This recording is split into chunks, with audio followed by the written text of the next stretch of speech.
When you're a kid, Santa brings you presents. When you're an exhausted adult, he brings you a list of horror movies, just dark enough to make real life feel slightly more bearable by comparison. Last year, I shared a must-watch list of Christmas horror. This time, we're digging into the movies that rarely make those lists, but still explore the darker side of the holiday.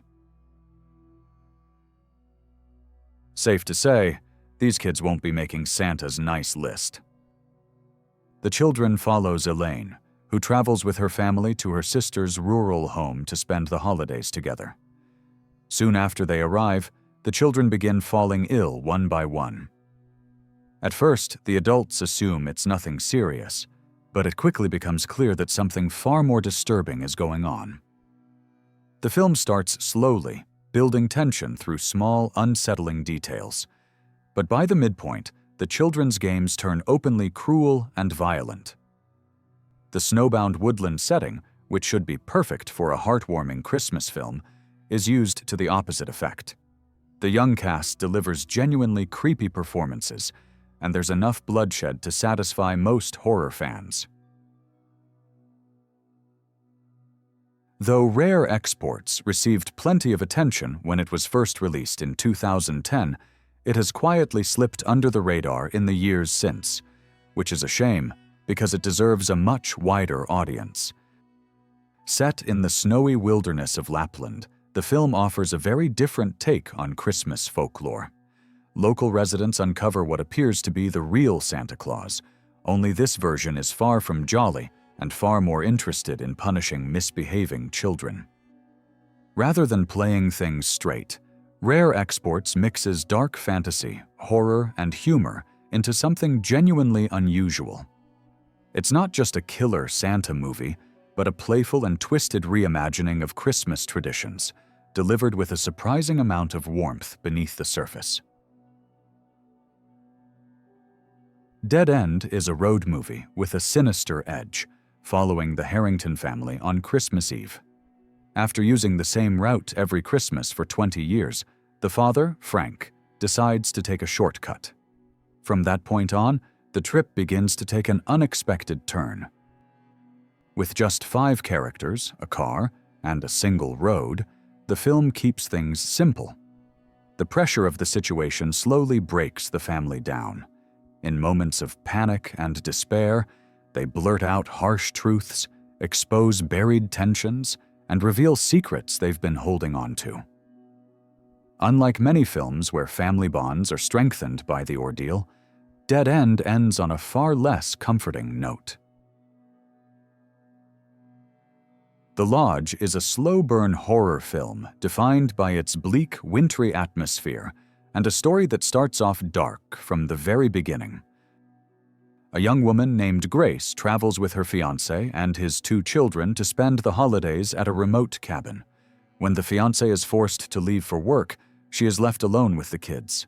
A blizzard cuts them off from the outside world, turning the cabin into a place of total isolation. But the storm isn't the real problem. The real tension comes from inside the house. The children openly dislike Grace, and things get worse when she runs out of the medication that helps her cope with a traumatic past. By the final act, the film shifts into a tightly wound psychological standoff, playing out like a tense cat-and-mouse game that's both unsettling and unpredictable.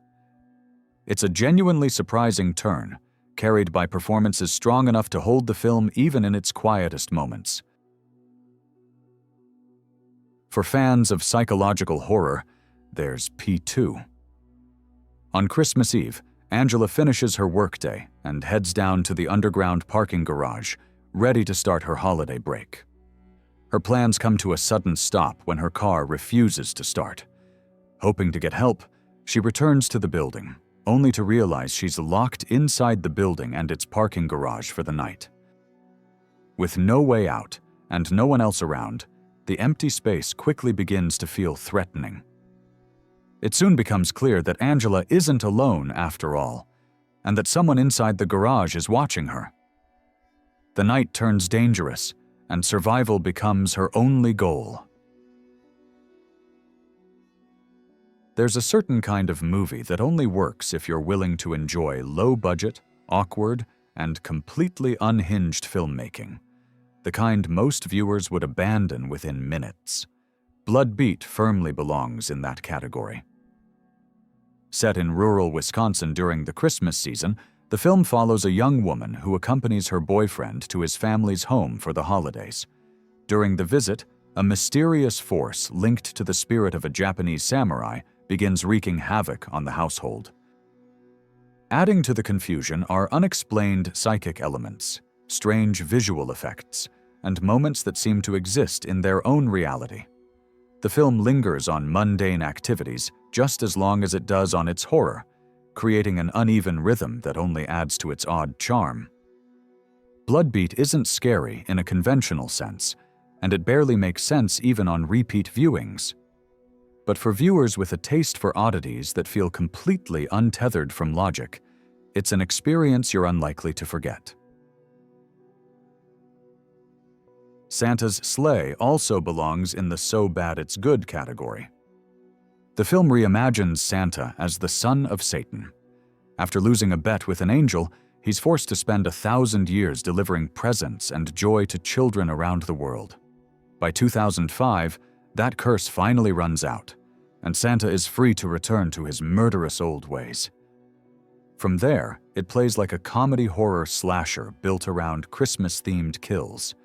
Santa takes out his victims using holiday tools, turning seasonal traditions into weapons in ways that are as ridiculous as they are violent.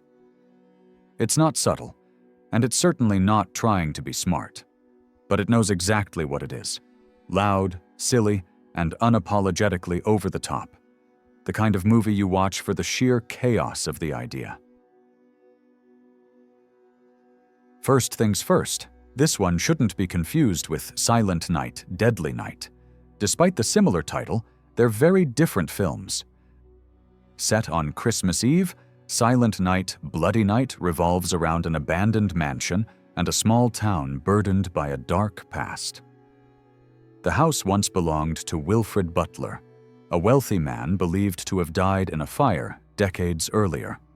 Years later, the property is inherited by his grandson, who plans to sell it.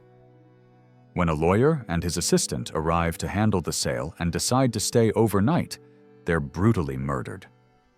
Their deaths mark the beginning of a series of killings, accompanied by eerie phone calls and a growing sense that someone is watching the town.